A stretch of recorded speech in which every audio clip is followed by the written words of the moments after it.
This channel does not promote any violent, harmful, or illegal activities. All content provided by this channel is meant for an educational purpose only. আপনার যে মূল পরিচয়, আপনার যে মূল পেশা, তার সঙ্গে জড়িয়ে থাকা যে দায়বোধ, তাকে অগ্রাহ্য করে বা তাকে বাইপাস করে প্রতিবাদ কখনো সম্পূর্ণ হতে পারে না। একথা স্বয়ং দেশের প্রধান বিচারপতি আজকে একথা বলেছেন।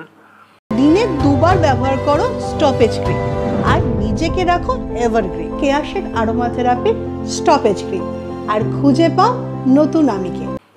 তিনি বাংলার সাধারণ মানুষের যে চিকিৎসা পরিষেবা না পাওয়ার যে কষ্ট, যেটা আমি আরো একটু পরে আর একটু বিশদে বলতে পারবো, সেটা মাথায় রেখেই প্রধান বিচারপতি বলেছেন যে আগামীকাল বিকেল 5টার মধ্যে তিনি যারা জুনিয়র ডাক্তার আছেন, যাদের আন্দোলনের প্রতি আমরা সহানুভূতিশীল, আমার দলের মাননীয় সুপ্রিমো শ্রীমতী মমতা বন্দ্যোপাধ্যায়, আমাদের দলের সাধারণ সম্পাদক শ্রী অভিষেক বন্দ্যোপাধ্যায় বরাবর সেই আন্দোলনকে নৈতিকভাবে সমর্থন জানিয়েছেন এবং তার সঙ্গে যে কথাটা আজকে প্রধান বিচারপতি বলেছেন সেইটা মনে করিয়ে দিয়ে আমরা আরেকবার বলছি যে কথা উনি বলেছেন। আমরা আরেকবার অনুরোধ করছি তাদের, যদি তারা এই প্রধান বিচারপতির কথার পর উনি যদি অনুগ্রহ করে তারা তাদের কাজে ফেরেন, কেননা 1 মাস ধরে এই আন্দোলন চলছে, বা আন্দোলন বা কর্মসূচি যাই বলুন না কেন, ধর্মঘট। এখন অবধি 23 জন মানুষ, সাধারণ মানুষ পরিষেবা না পেয়ে প্রাণ হারিয়েছিলেন। আজকে একটু আগে জানতে পারলাম আমার এলাকায়, অর্থাৎ আমার বিধানসভা এলাকায় দমদমে, সেখানে আরেকজন মানুষ, তার বাড়ির লোকেরাই বলছেন, আমি গণমাধ্যমে দেখলাম একটু আগে, যে চিকিৎসা পরিষেবা না পাওয়ার জন্যে তিনি ডেঙ্গিতে তিনি মারা গেছেন। অর্থাৎ এখন অব্দি মোট 24 জন মারা গেছেন। আপনারা দেখবেন যে এই যে ক্রমাগত মৃত্যু হয়ে যাচ্ছে,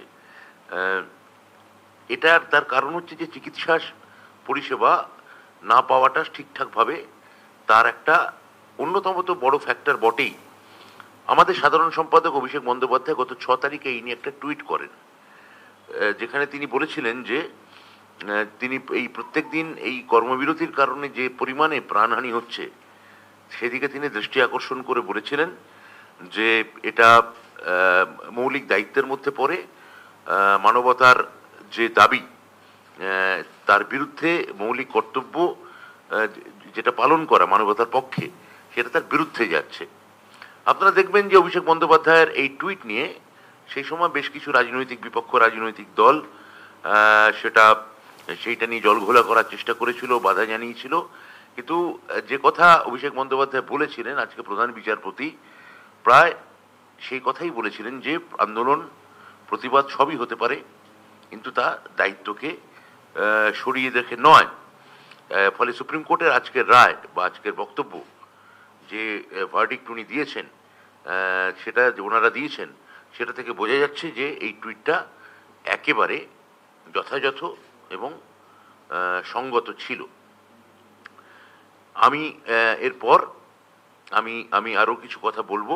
আমি খালি তার আগে একটা তথ্য দিয়ে নিই, সেটা হচ্ছে যে তারপর আমি পার্থভূমিকে বলতে বলবো যে আজকে আপনারা দেখেছেন যে মুখ্য সচিব একটু আগে জানিয়েছেন যে দাবিগুলি জুনিয়র ডাক্তার বন্ধুরা করেছিলেন, অর্থাৎ সিসিটিভি ক্যামেরা স্থাপন, তার জন্য একটা উদ্যোগ নেওয়া, নিরাপত্তা বাহিনীতে মহিলা কর্মীদের অন্তর্ভুক্তি, অতিরিক্ত শৌচাগার, রেস্টরুম, বিশ্রাম কক্ষ ইত্যাদির অর্থাৎ যে পরিকাঠামোগত যে দাবিগুলি ওনাদের ছিল, তার জন্যে একটু আগেই রাজ্যের মুখ্য সচিব জানিয়েছেন যে তারা তার জন্যে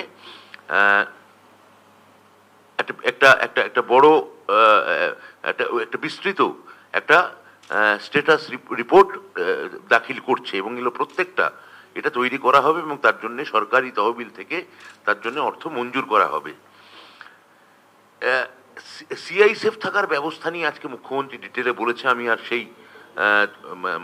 তার মধ্যে আর যাচ্ছি না। মুখ্যমন্ত্রী খুব বিশদেই আজকে প্রশাসনিক বৈঠক থেকে সংবাদ মাধ্যমের সঙ্গে যখন কথা বলছিলেন, তিনি জানিয়েছেন যে এবং এইটুকু আমি আবার বলতে চাই যে এই কর্মবিরতির কারণে প্রায় লক্ষাধিক মানুষ এই পরিষেবা থেকে বঞ্চিত হচ্ছে।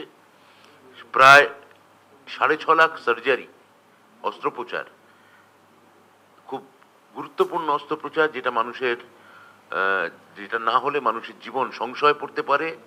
এই ধরনের প্রায় 6.5 লাখ রোগী এই মুহূর্তে তারা এই একটি শল্য চিকিৎসার জন্য, একটি ছুরির জন্য, ডাক্তারের একটি প্রাণদায়ী ছুরির জন্য তাকিয়ে আছেন। যে তারা বলছেন যে আমাদের আপনারা যদি অনুগ্রহ করে প্রাণ বাঁচান। সেই 6.5 লাখ রোগী, তাদের এখনো সার্জারি হয়নি, সেটাও তারা অপেক্ষা করছেন। তো আপনারা জানেন যে আপনাদের আন্দোলন, সেখানে আমার মুখ্যমন্ত্রী, আমাদের দল, আমাদের সর্বভারতীয় সাধারণ সম্পাদক বারবার করে বলেছেন যে এগুলি আমরা সমর্থন করছি, এবং যে যে যে অপূরণীয় ক্ষতি হয়েছে এই জুনিয়র ডাক্তারের মৃত্যু, সেটা আমরা সবসময় সমবেতী, আমরা সবসময় তার সঙ্গে সহমর্মিতা, সমবেদনা সব জানাচ্ছি। কিন্তু আপনাদেরও আমরা অনুরোধ করছি আজকে প্রধান বিচারপতির রায়ের পরে যে দয়া করে অনুগ্রহ করে আপনারা এই কথাটাকে আপনাদের রেকর্ডিংয়ে বা আপনাদের বিবেচনার মধ্যে আপনারা অনুগ্রহ করে নিয়ে আসুন। এইটা আমাদের আপনাদের প্রতি স্বনির্বন্ধ অনুরোধ। আমি শ্রী পার্থ ভৌমিককে কিছু কথা বলতে বলছি, তারপর আবার আমি বলবো। ধন্যবাদ। পশ্চিমবঙ্গ সরকারের মাননীয় মন্ত্রী শ্রী ব্রাত্য বসু। হ্যালো, ধন্যবাদ পশ্চিমবঙ্গ সরকারের মাননীয় মন্ত্রী শ্রী ব্রাত্য বসুকে, এবং অতি অবশ্যই আপনাদের যারা আমাদের এই প্রেস কনফারেন্সে উপস্থিত হয়েছে। সবচেয়ে দুঃখজনক ব্যাপার হচ্ছে এইটা যে মূল যে ইস্যু, আপনারা লক্ষ্য করে দেখুন সেই ইস্যু থেকে আমরা কত দূরে সরে গেছি। আমাদের প্রত্যেকটা মানুষের চাওয়া ছিল যে যারা আমার ছোট বোনকে আর্জি করে খুন করেছে, ধর্ষণ করেছে, তার বিচার হোক, এবং সেটা কত তাড়াতাড়ি লোক সমক্ষে আসবে। আর আজকে যে কোনো আলোচনার টপিক সেটাকে বাদ দিয়ে অন্যান্য ক্ষেত্রে হচ্ছে।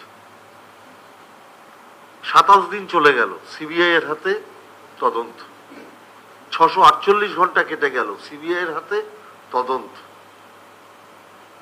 আজকেও সুপ্রিম কোর্ট পার্টিকুলারলি সিবিআই কে বলেছে আবার নির্দিষ্ট রিপোর্ট জমা দিতে।